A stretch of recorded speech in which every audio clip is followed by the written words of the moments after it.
Sarah, when you get the Substack chat up, will you let me know? Yep. I'm waiting for the notification. Okay. We're live on Instagram. There's Substack. Boom.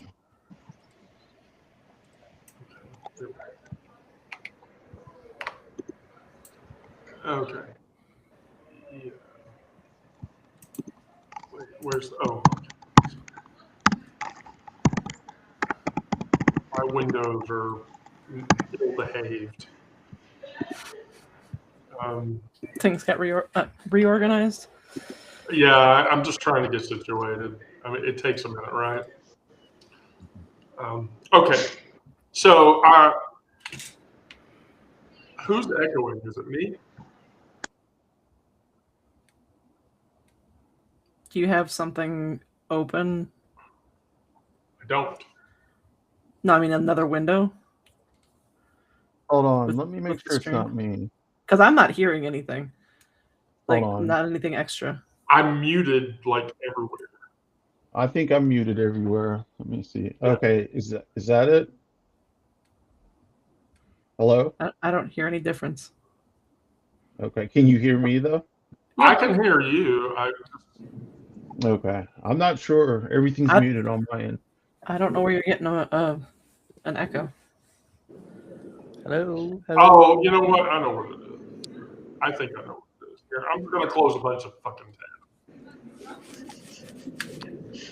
How many tabs do you have open? You know what? So we're actually going to talk about that. So, She has her MySpace open with the song looping, and that's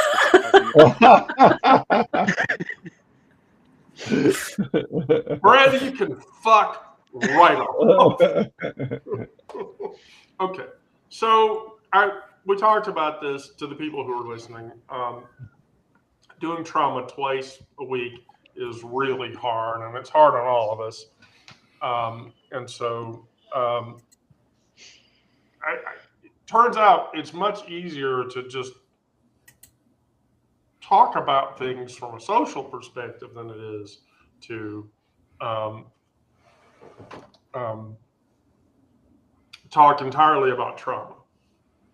And so over the weekend, I went through a severely traumatic event. Again, I'm not ready to talk about this event, how this event went, what happened in it. It was very traumatic. It was very difficult. I spent most of the weekend in tears, crying, trying to adjust and normalize because it came completely out of the blue and I didn't see it coming. And the reality of it is that I think the byproduct and solution of the problem will work itself out, but it brought up a lot of pain points. So really, I think what our hourly talks should be focused on is survival. And so I've asked everybody, and everybody kind of agrees. And so from here forward, we can just sort of continue talking about trauma, but also other things that are not so traumatic. And so with that, I'll open and I will say, building life is really, really fucking hard. There are days that I look at my desk and it hurts. And I reorganize it constantly. And we're all social media animals, and social media drains me. I mean, it bleeds me fucking dry. And the reality of that is that there are some days I'd rather just bleed out than tell the people that I care about or the people that I love, I'm stuck and I need help. So this isn't about balance or self-care bullshit. It's about building in a way where you can actually survive whatever the fuck it is. So over the weekend, while I was going through my traumatic event, I reorganized my desk yet again. My workspace gets cluttered, and when that happens, it makes me want to scream. because I have a very difficult time being inspired by what's around me. I mean, honestly, I have a bag of Doritos. This inspires me. Who's not inspired by a bag of Doritos? But you know, my chair, you know, on certain days it fucks with my spine. My desk is a pile of shit that has stuff stacked up. There's no feng shui at my desk. So and then too, like when I'm inspired to write, I need inspiration. Wherever that inspiration occurs is what inspires me, which is why I'm pretty sure we're talking to Miranda from Coffee Panels. And that's why she does that. She can make that comment. But the fact of the matter is this: your creative space should feed you, and you should make it that way. And so I wanted to share with everybody. I want everyone to share what their creative space is like and why it inspires them. Because the questions that I ask is, you know, if my workspace were designed by someone who loved me, would that change? You know, what's the one object I could remove from my desk that satisfies somebody else's expectations over my own? So those are like the two relevant questions. So Miranda, I will let you can go next. Okay. So for me, like, I have at home is my workspace, and the places I go are the places that like give me creative spark. So today, like on many of these lives, I'm at my local coffee shop that's just half a mile from where I live, and when the weather's decent, I walk over here, and just the act of like being solitary and walking and people watching um, helps like get my creative juices flowing. Another space that's important to me is the park that's near our place. I walk my dog over there a couple times a day, and so like I go to these places and find that like that's where I'll get like a creative spark. Like I'll get um, one line of a poem will like pop into my head, and I'll um, jot that down in my notes app on my phone. Um, but then um, as far as like actually doing the work of writing um, and like drafting the rest of a poem or writing one of my memoir pieces. Um, I do most of that at home. We live in an apartment, so like space is at a premium. Um, so like my wife and I share a desk that's in the corner of our bedroom. And so things that we've done to make that space work, we put up curtains around the desk space so it's like blocked off from the rest of the bedroom, um, and like situated one of the bookshelves where it's like right behind whoever's sitting at the desk.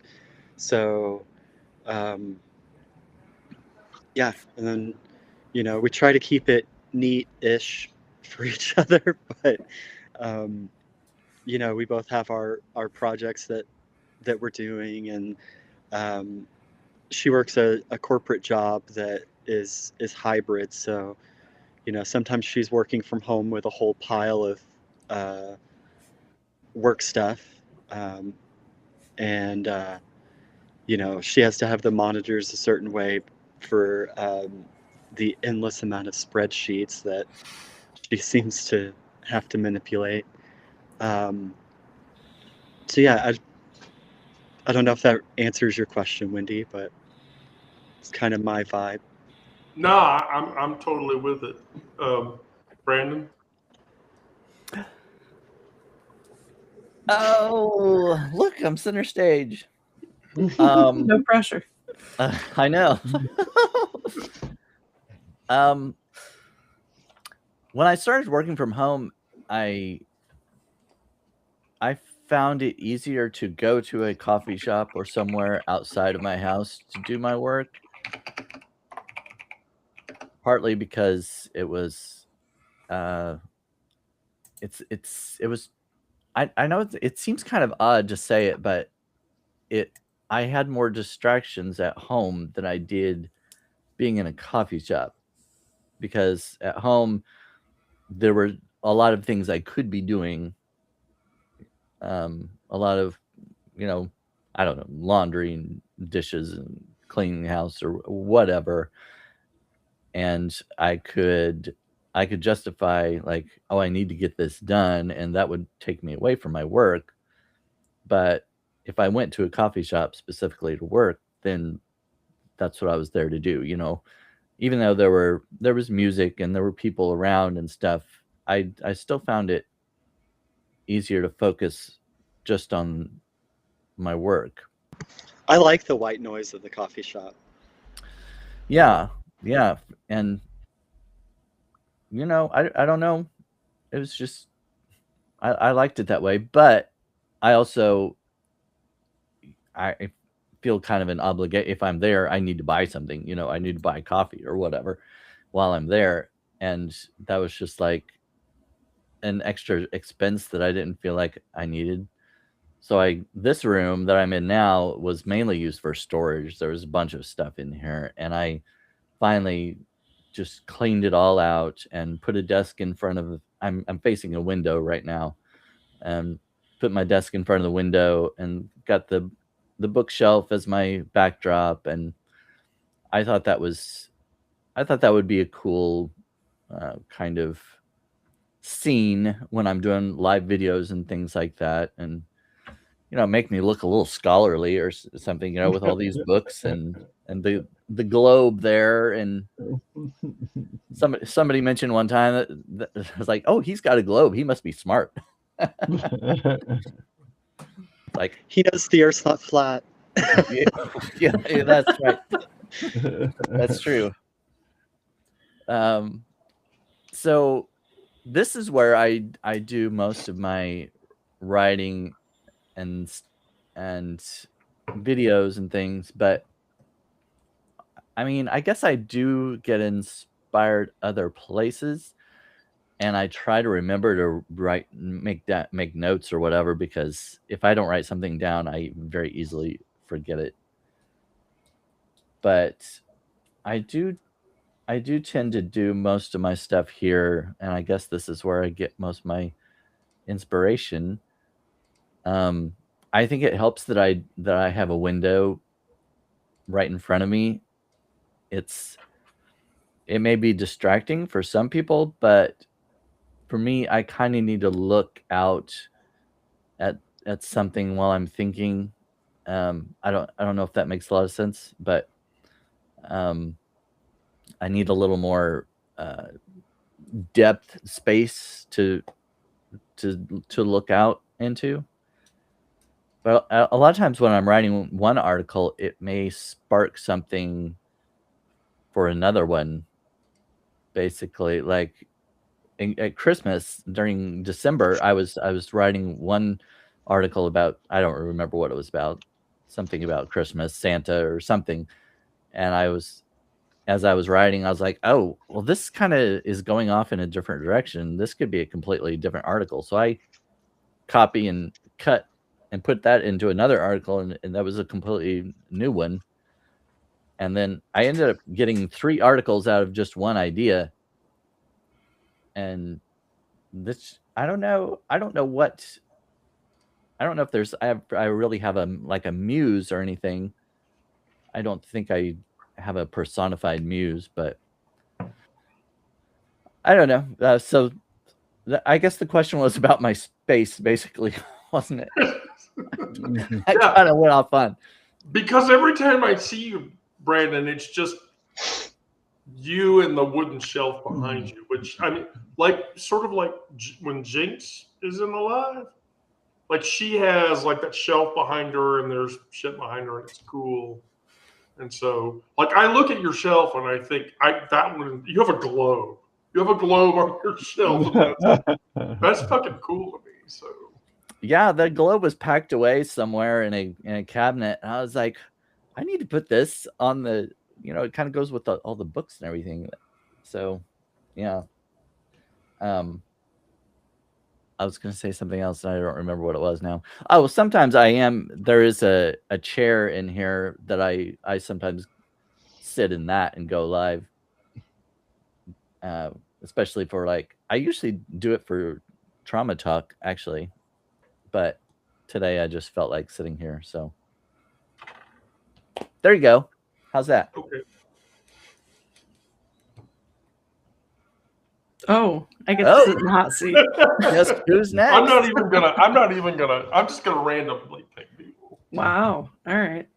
Something that I thought of when Brandon was talking about like where he's sitting and the backdrop and stuff is the fact that I am sitting in the void. Yeah. Always.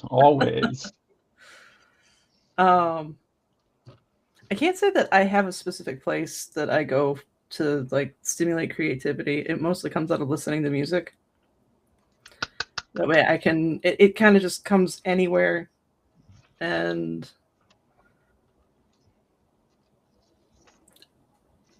yeah, I kind of just have to have either a notebook or my phone with me at all times because it will sneak up on me. Yeah, but really tell us, because we want to know, because it's always dark. What does your desk look like? My desk looks like chaos. Yes. Do you want to see my desk? Because my camera is not mounted to my computer. It's just sitting on top of a monitor. No. You can just describe it. I have my work laptop over here. My tower for what I'm using, computer right here. Stack of miscellaneous things, including a large knife, a comb, and my wallet. Motrin, lots and lots of headphones, muscle rub, medication, phone stand, yeah, and an entire tower of paperwork and notebooks and miscellaneous electronics. You've seen my desk. How does it compare to my desk? My desk is smaller and more cluttered. Okay. You would hate my desk. Mine's pretty cluttered too. So I have to kind of work in chaos. I need to have music going and like Substack Lives going or something else going on a monitor. My 3 monitors plus my laptop are all showing different things. Music is always playing. I'm always on my cell phone, and then things start to pop into my brain. And I just start scribbling furiously. So I've got like all these little papers all over my desk, and it's just like, it's crazy how much how disorganized I am. I've got like lipsticks and like just boxes and lamps and like things of pens but amongst all that is where I think my creativity comes. I feel comfortable in my mess, which is where I can find everything, and things just start popping into my head. And like everybody here, I'll use either my phone app or a notebook or either one of these small pieces of paper and start scribbling down and flesh everything out later. Yep.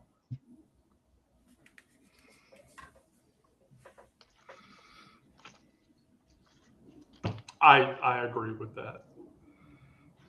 So I'm going to move into our next point of topic. So social media. So from my perspective, I social media because I get in front of my term before I start working, and I write the Daily Digest. And so then, and everyone probably knows my secret sauce, because if you're reading the shit that I write, you know where it ends up. But basically, I get the Daily Digest done. I start working on the topic for the queer space story, if I'm going to publish a queer space story, and then, or whatever featurette for the week.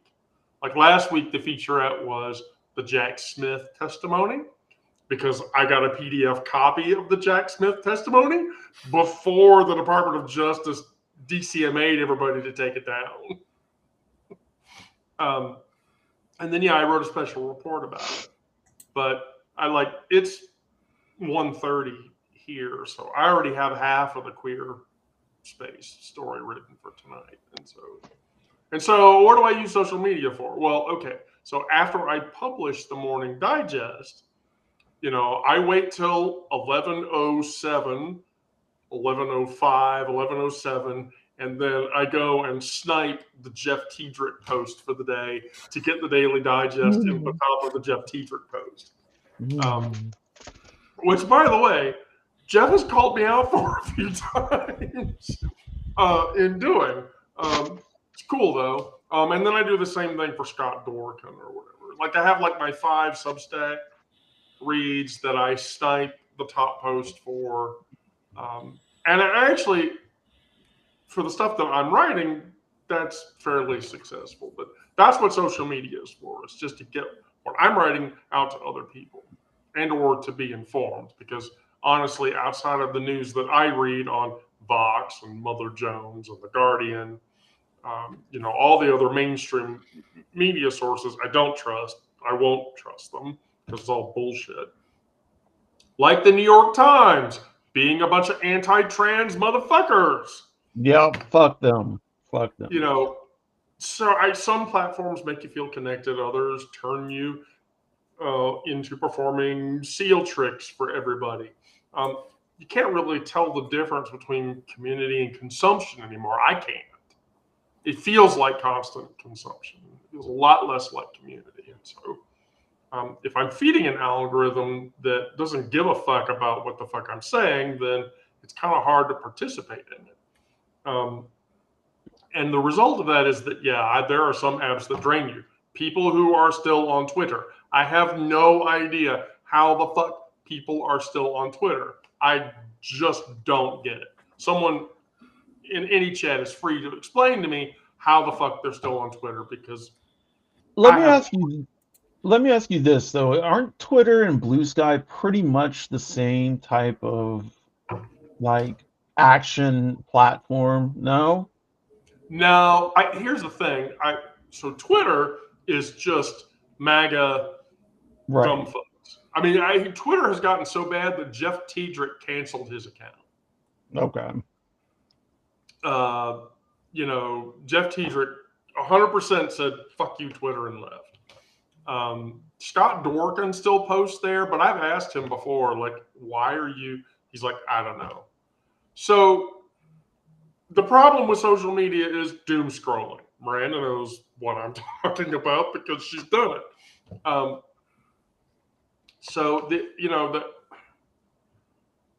I hate saying this, but it's true. The master's tools will never dismantle the master's house. That statement holds true. Audre Lorde, by the way. Nice. And that's a reminder that platforms designed to extract and commodify will never truly liberate. The only way that we get liberated is by our own words and people reading our own words, whatever those words are and what capacity those words are. And no matter how hard we try to make them serve us, they won't. So, Brandon.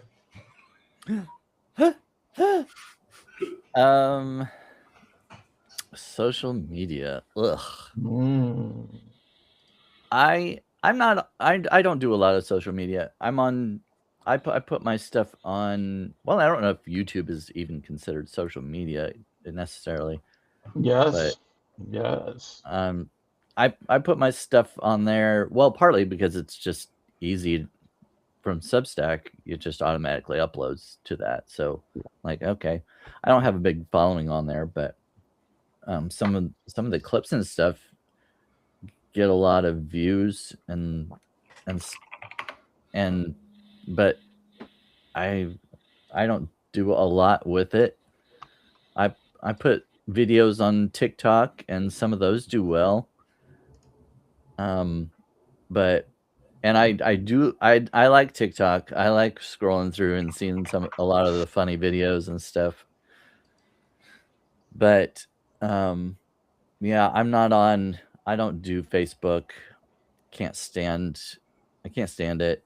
Can't stand Mark Zuckerberg, anything he's associated with. I just don't want to have anything to do with it. And I'm on LinkedIn. I don't use it as a social media, although I know it's supposed to be like a professional kind of website, but there's a Corporate lot Facebook. Huh? It's corporate Facebook. Yeah, it is. Yeah, it is. I still use it. Like I'll upload my videos and my articles and things on it. I don't get a lot of views from it, but from my statistics, I can see that I've gotten some, so I still do it. And I've gotten jobs from LinkedIn, so I do appreciate it as a social network, or as a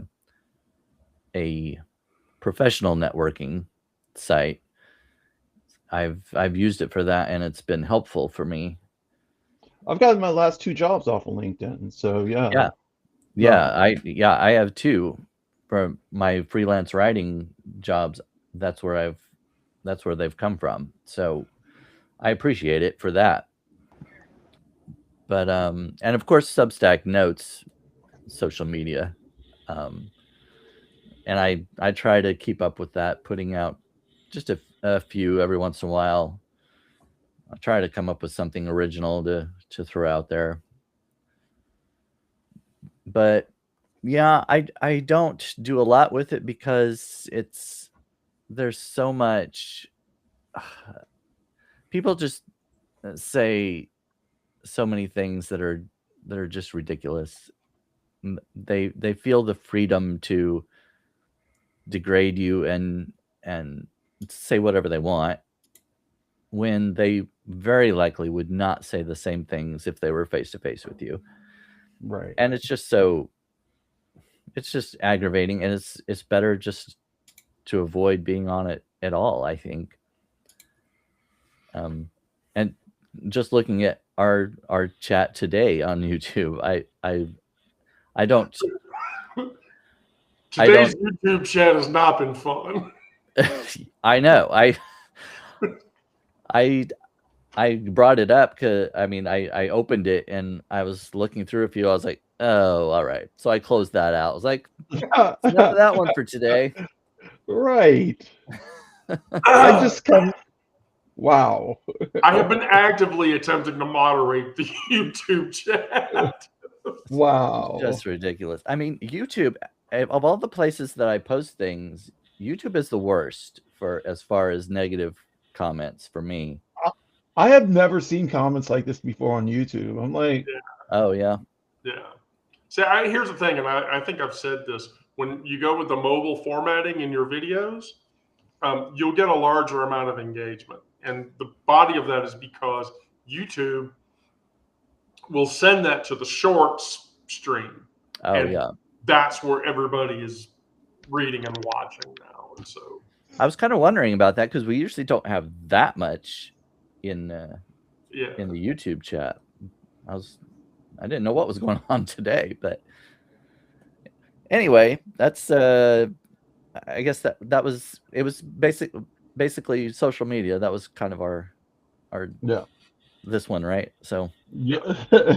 Getting back on track. I guess I'm in the spotlight now. Before you start, by the way, I'm just going to tell you the next topic is going to be magical when we get to that topic, because the person who is going to first speak on that topic gets to speak about the topic before I do. All right, please continue, Brandon. Yeah, no pressure. Yeah, like, okay. Yeah, so I think the YouTube comments today are really illustrative of what a lot of social media has become, where there are people who are just itching for a fight. Yeah. And so they have built up their For You page or feed or whatever with the kinds of people they oppose, and then they just rage watch our lives, or like I like to post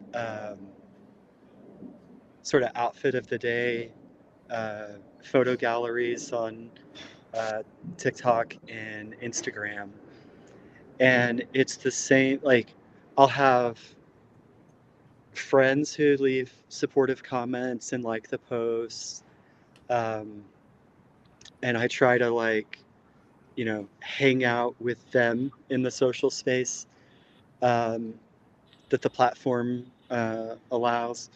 But then so much of the other stuff is people who just want to say negative things, and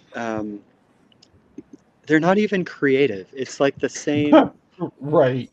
same thing all the time. It's the same kinds of vulgar comments about my body. It's the same kinds of logical gotcha games, and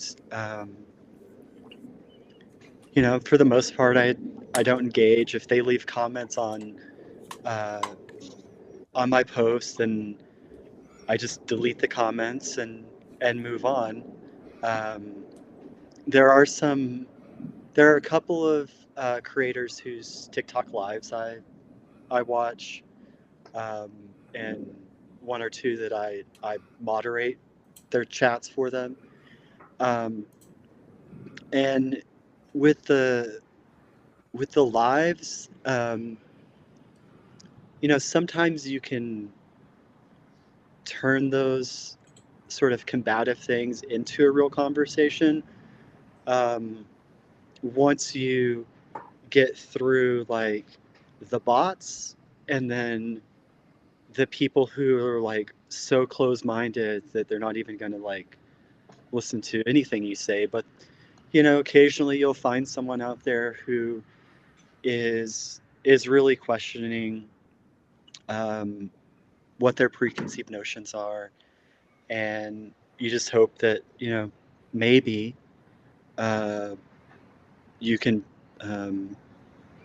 show them something positive, and that's the most hopeful outcome. Yeah, so anyway, I just try to minimize the combative stuff, and try to seek out good conversations in as much as that's possible in an algorithmic world. I think that's a reasonable expectation. I mean, I have to tell you, I don't scroll TikTok much anymore because we're creeping up on the March transition, and pretty much after the March transition, I won't be scrolling through TikTok. Whenever they do the app turnover, I'll have like the app preserved to never update on my phone, and then I will use a VPN to browse that data. I will not update to the Oracle approved app. So. But then too, whenever I see your Instagram posts, I always favorite your Instagram. So, yeah, I agree with that. It's social media burnout. So, all right, Alex. I'm kind of a social media whore, honestly. I'm on Facebook and I post just like all sorts of shit. I'm pretty unhinged. But in my posting, oftentimes carries a message that I'm trying to put out. So I'm not really posting for likes or for views. Well, for views, yes, but not for likes or anything like that. I'm more posting so that I can get out my thoughts without having to type them out. And I have friends who kind of do the same thing. So we like have a collaborative effort to get into other groups that may not be so friendly, like may not be so trans friendly, and we blow those groups up. Um, it's a lot of fun, and Twitter, I don't use Twitter, never have. Blue Sky, Blue Sky is kind of boring to me. I don't use it all that much. YouTube, I don't have a following. Twitch, I used to use it for DJ stuff. Um, but Instagram, I don't use Instagram much anymore. TikTok, I just make videos that I want to make and send them to friends. I'm not. Now I have been posting more of my Substack shorts or YouTube shorts or things like that to try and get readers to come to my Substack. But that doesn't really seem to work so much. But I do like to put my stuff out there. That's how I view social media. It's not so much of a burden for me. Like I see the bad in it, and I do doom scroll. I see the bad in it, but also I see how it can feed my desire to get what my thoughts are out in a different way. So. Yeah, it's like you're using it as a broadcast channel, which I do also. Right.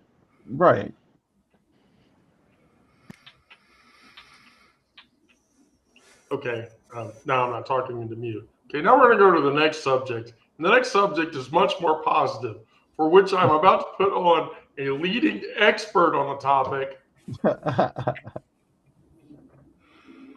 Hello. Which mouse do you use? Which mouse do I use? I use two different types. Well, they're both the same type, but they're two different styles.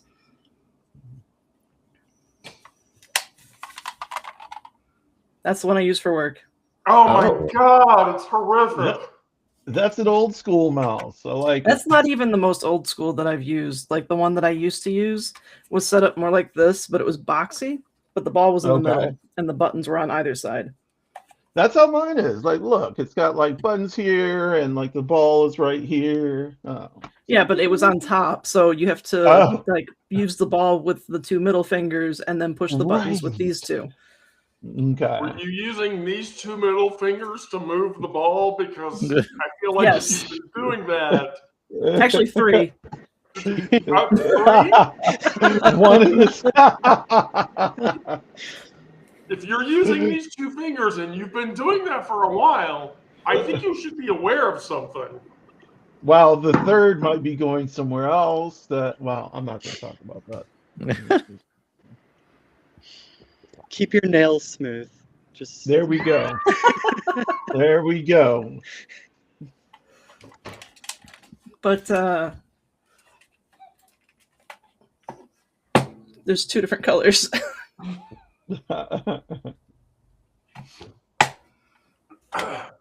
Wow, Sarah, you really handle a pair of balls really well. I used to have a set that had chimes in them. Well, I wish I had those when I had them. Like just to go jingling-a-ling. I'm sorry, I'm not being transphobic to anybody by saying that. If that is the case, anybody takes it that way, I apologize. Not my intent. Yeah, not my intent at all. So yeah, I'll cop to it. Here's the funny thing. So I have a unique input methodology. So like everybody else, yes, I use a trackball gamer mouse with like 8 buttons because I play video games. But here's the thing, and Miranda has seen this because I've shown it to her, but I have this cool keyboard that is emulatory of a Commodore 64 because I'm a computing person and I'm old. But here's the deal, and this is kind of cool. When I bought this keyboard, it included 2 big red buttons that can be configured for anything. And so I have these 2 red buttons immediately configured for random stuff. So on top of that, they added, I know this is bad, but a little joystick Oh, that can also cute. be randomly configured. And so that's my desk setup, is that I have the 2 red buttons specifically environmentally configured to 2 emergency actions that hitting those buttons will take care of. I think I'm probably going to map one of these big red buttons to ban user on YouTube.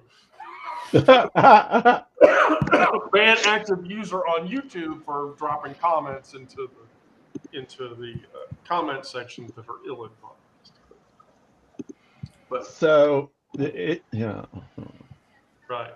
So now I have to know. Brandon, do you use a mouse, and if you do, what kind? Well, If you My use a mouse, balls you are- double click it. my balls are not 2 different colors, and they do not have chimes. I don't have a mouse. I use my laptop's pad thing. Which- Trackpad is the term. What is it? Trackpad. I thought it was a Trackpad. touchpad. Trackpad, Touchpad, whatever it is. trackpad. Yeah. I use that. I don't have a mouse, and I don't. It's sometimes the pad is kind of annoying, but I'm used to it, so that's what I'm sticking with, I guess. So that's not a very exciting answer, but the only mice that I have around are the ones that Zoe leaves on my doorstep. Mhm. The dead ones, sometimes live, but usually dead.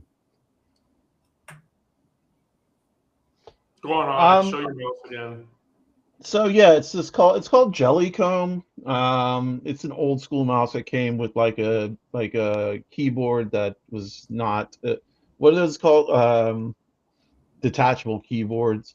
I've had this for so long, it's all disgusting now. I probably need a new mouse. So yeah, I will be looking in the future to get one. But this one is hanging on, so I can't complain. It does its job. Yeah.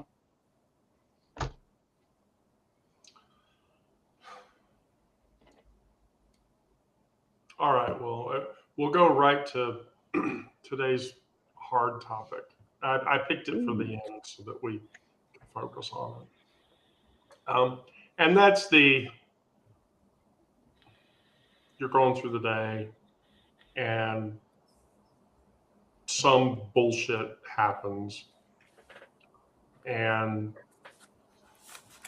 you reach out to the person or you choose not to. So you text your person, I'm having a hard time. That's it. The issue of not reaching out to ask for help is a problem that I think a lot of us go through. There's this, I don't know, categorical belief, and I think this comes from capitalism, that suffering is the way to success. That if you suffer enough, you will succeed. And if you don't suffer enough, you're fundamentally broken, and you failed at being a human being. And I think that we've internalized this myth, that independence means never actually showing your soft underside. And so what happens? You drown quietly. I did over this weekend. I had an existential crisis moment. that came completely out of the blue, and I did not deal with it. And so, I didn't want to reach out to the people that, um, that I would rely on to help me with that situation because, um, I didn't really feel like I had anyone to turn to. And so you drown quietly. I mean, I had convinced myself that struggling alone is somehow more noble than just asking people, I'm in trouble and I have a problem. And the fact of the matter is, that's bullshit. It's total bullshit. 100%. We can disagree and still love each other unless your disagreement is rooted in my oppression and denial of my humanity and the right to exist. James Baldwin. There we go. Understanding that community isn't about perfection. It's about just showing up for each other's humanity, because that's what you do. And so, I ask myself, who have I helped recently? And would I judge them for asking me for help if they were in trouble? And the answer to that question is no. And what's the worst thing I believe about myself that asking for help would confirm? If I asked for help, the most horrible thing about myself is that I need that help. And as a mother to 3 kids and others, I can't deal with that concept. I can't handle not being able to help somebody because I'm in trouble.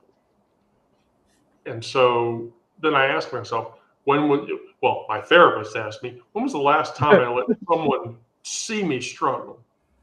And what actually happened, they asked me, are you okay? What can I do? And so I have to rest away from that fact that asking for help is a problem. And so then I said to myself, I asked, if asking for help is weak, what does that make people who have asked me for help? It doesn't make them weak. That's self. And so that was my experience this weekend. And it was hard. And there was a lot of pain involved. And so, yeah, I agree with Eileen. You can't help if the bucket's empty.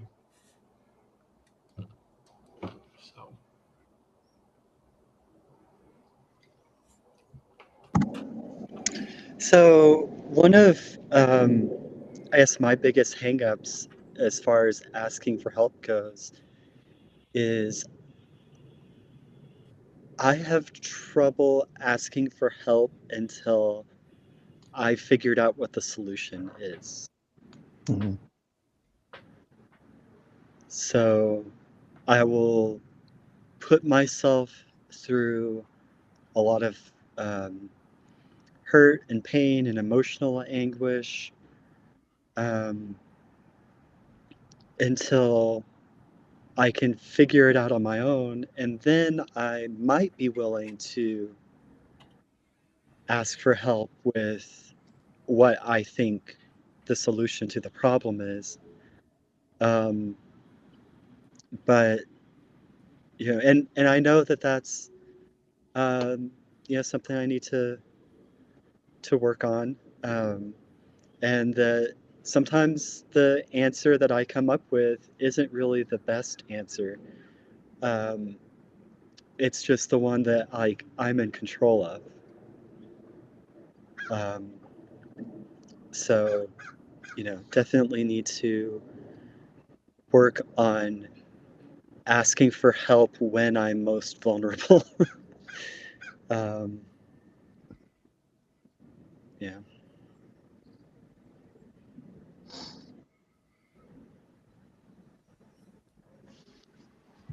Sorry, it takes a minute to move the next person up. Oh, yay. Something that struck me when you were talking about how capitalism kind of makes it so that we feel like we shouldn't ask for help is that slogan of no pain, no gain. And granted, like that's something that's mainly for, working out and bodybuilding and whatever else, but it still feels like it rings true. I don't know, specifically in the past year, it's been difficult to know who to reach out to and in what capacity, just because there's been so much change. But I do know that for me, it's not usually about reaching out to ask for help. It's more about reaching out to just be able to talk over whatever it is that I'm experiencing. And that being able to say whatever it is out loud, to be able to verbalize it and just get it out in the air instead of in my head is usually enough for me to be able to start to see the path forward.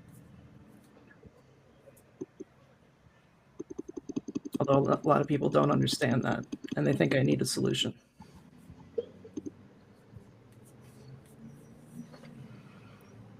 I think that's the same for anybody. I really do.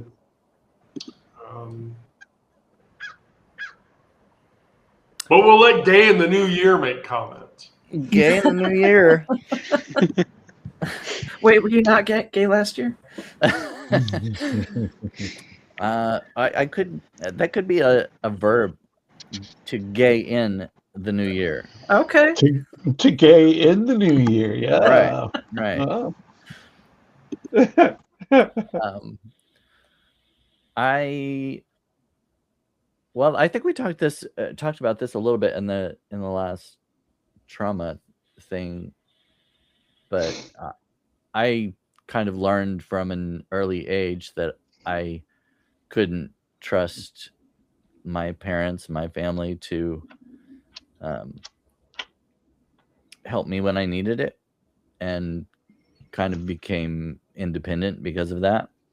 And so that's a long time to practice handling things on your own. So it's difficult to overcome that, to to reach out and ask for help. And kind of like I hadn't thought of the concept that Miranda was talking about, of coming up with your own solution and then asking, well, this is what I feel my solution is. Can you help me with this part of it? And I can see how I've done that some. So it I still tend to want to solve problems on my own, handle things myself. And Cynthia, I don't think I'm any gayer this year. It's hard to tell. On a scale of 1 to 10. Yeah, we're only 5 days in, so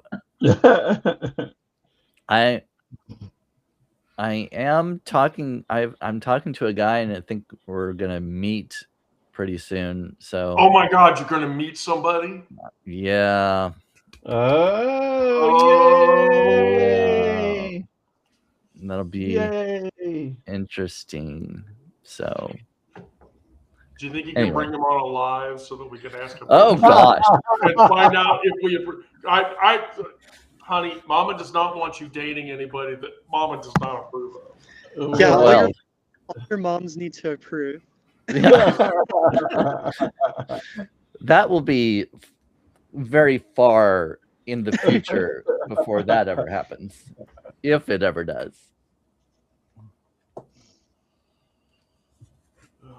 Okay.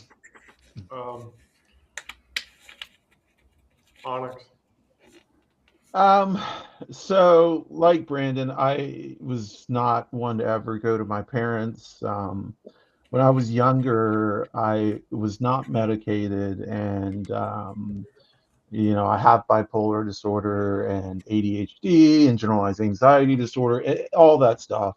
But what that meant is I was swinging up and down, not really knowing who to trust or what to do. So everything stayed bottled up. What I've tried to do in the last like 3 to 5 years is to open up more, allow myself to be open. Um, Allow myself to experience everything, the hurt, the ache, the pain, the ecstasy, the joy, all of it. And I keep on saying, like, I'm a walking, leaking tear duct, and I am. I will cry at just about anything. I feel like I'm allowing myself to feel my emotions. And, when things come out of the woodwork and hit me hard, um, I tend to allow it to hit me and allow it to sit within me. And then, like Sarah said, just talk it out, whether it's with my therapist or a friend. I just want to talk.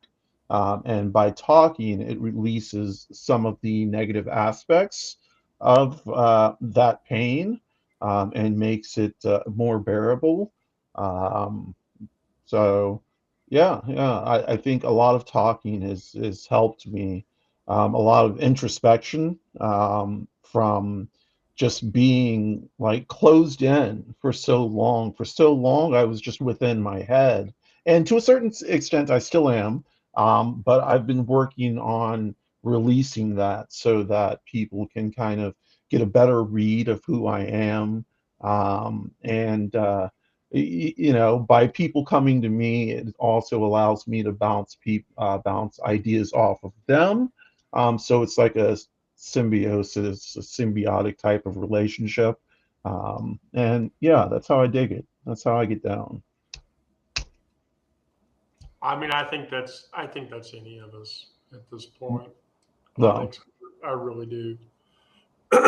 um, uh, Give me just a second because I'm going to be a bitch. Gonna eliminate some people. Yeah, there we who? go. I was a bitch. Adam Um, Muhammad? yeah, like I should be shocked by that. Right. Yeah, I should be shocked by that at all. So here's the thing. Here's the whole ball of wax. Um, you don't need to optimize yourself into a better machine. All of us need to remember that we're human. We're soft, we're breakable, we're deserving of kindness and gentleness. Um, your body isn't lying to you. Um, your need for help isn't weakness. Um, the life that we live um, isn't the only option available. You can make changes. Um, Start small. I started small. I dragged out boxes filled with very old, over 40-year-old comic books that are actually kind of cool. Bloodshot was a great uh, Valiant Comics title from the early '90s. Miranda didn't see it. I'm gonna prove to Miranda that I'm old. Is I have a comic book from 1992 in the Valiant capacity. Um, and so I have gone to cataloging, um, um, um, uh, those, and then reorganizing aspects of the house, so that things work in a better space and they actually flow better. But liberation isn't a destination. It's choosing yourself, whether you do that over and over, until it becomes muscle memory, and then you just do it. So, Miranda, do you have anything to add? No. Mm. Brandon? I don't think so. So are you going to bring him on a live? When are you meeting the guy? I I Now I think just want to know. I think on Wednesday. Wednesday. Yeah. Coffee shop. Yes, exactly. Very nice. Yeah. Okay, how long have you been talking to him? Oh no. I can't remember when I mean, I met him on a dating app, and we both matched. You know, we liked each other or whatever, and I took your advice and I created a Google number to give him because I didn't want to give him my own number. That's a So good I- idea. Yeah. I Safety created- first. Yeah. Safety so- first, definitely. So I have a story to share over your gay in the new year. Oh When I well, saw that, go ahead, please. Get it off me. No, you reminded me of my friend Dave. And I think I've told stories about Dave before, but this one is specific. And so, a very long time ago, Kira and I worked together. And we worked with a guy named Dave. Now, Dave, precluding the fact that I never knew that Bubba was gay, is probably really the first gay person I'd ever worked with in my life. And so we were working one day, and Dave was on vacation or whatever, and we had a coworker named Zach. And we were sitting around the conference table, and Zach was like, "Oh, Dave's not here. Where is he?" And I went, "Oh, he's gone down to Florida. He's probably got some guy's legs wrapped around him or something, and he's having a good time." And Zach looked at Kira and I, because Kira nodded and agreed with me. And he basically said, "Wait, are you saying that he's gay?" And I'm like, "Yeah. You shouldn't say that about somebody if you don't know that they're gay." And I'm like, are we talking about the same person? And so, like, the week after or whatever, Dave got back from work and Zach was out that day. And so he walked over, "Is everything okay? Is everything good?" And I'm like, "Yeah, but you got to talk to Zach."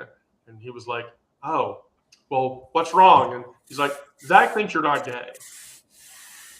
And Dave literally was like, "Oh my God, am I not being gay enough? Do I not get off gay enough vibes?" And I'm like, "I don't know, Dave, but you should talk to him." Because he was like, "Oh heavens, okay." Whew. Gets all flustered and then gets all flustered. "Okay, I'll take care of it. I promise, I'll take care of it." And so, like, the next day or whatever, Zach walked in to the office and sat down. Dave walked over to him and he said, "Honey, we have to talk." Zach was like, "Okay." And he went, and I didn't hear what he said to Zach, walked away, but then Zach walked over to Kira and I, and Zach was like, "Oh my God, he's gay. I've never met a gay person in my life." And I went, Oh. so there are times when we're having live sessions, Brandon. You remind me very much of Dave because you're as animated and colorful as he was, and I think it's beautiful. I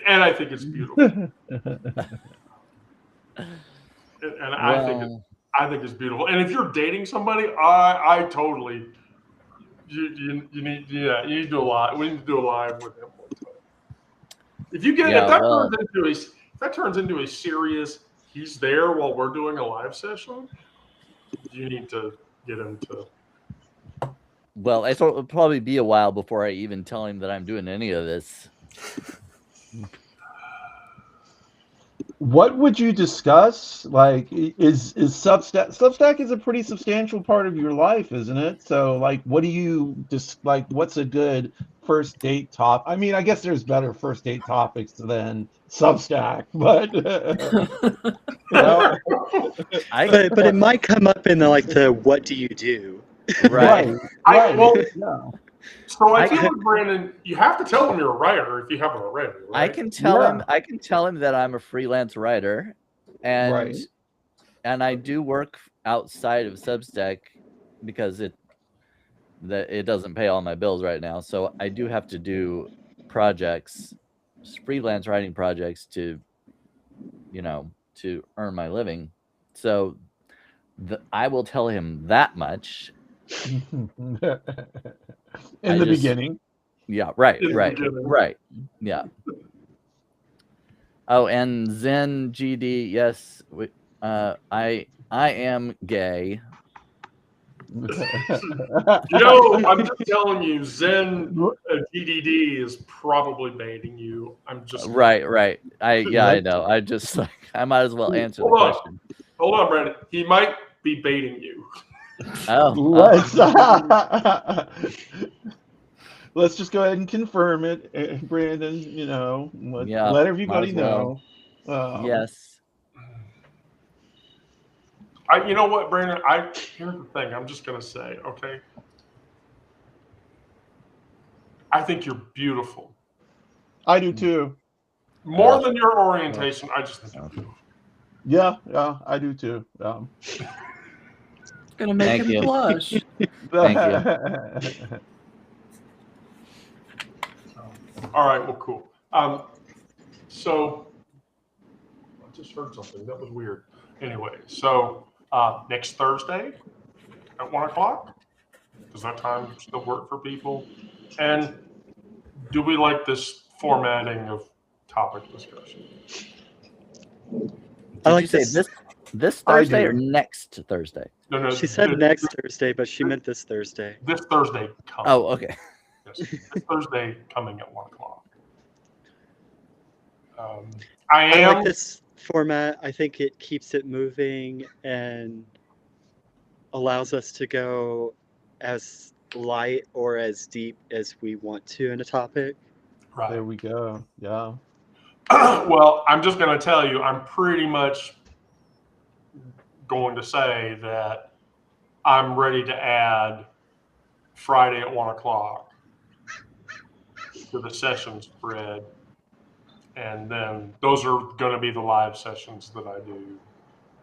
Because I'm not going to do nightlies anymore.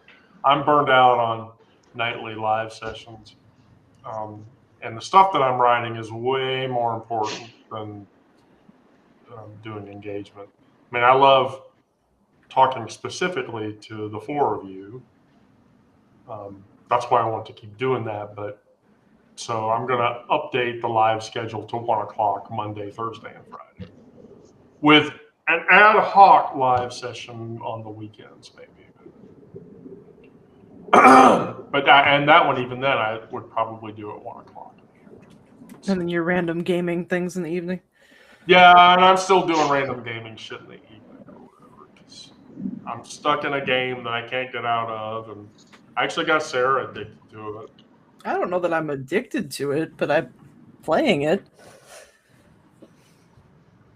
Yeah, we'll see how that plays out. So, I mean, Onyx was watching me play yesterday. I watched Baldur's Gate, which I thought was fucking rad. I've never seen that before, and I can see why gamers get into the storyline now. That was fun. The other one I was confused as hell, so I don't know how to do that one. That's the one that Wendy got me started on. No. so yeah, Endless Space is a 4X, which if you don't know what a 4X game is, that's a genre. So explore, expand, exploit, and exterminate. It's basically Well, a longer iteration of what the genre of games that are called real-time strategy games. It's a real-time strategy stretched out way over a longer span of game time. So Yeah, but that's what I do. I mean, I play video games and then people get addicted to them. So anyway, all right, well, cool. With that, I don't have anything else to close. Does anybody else have anything? So Wednesday. So if we do a live on Thursday, you'll be able to comment, Brandon. On Thursday? Yes.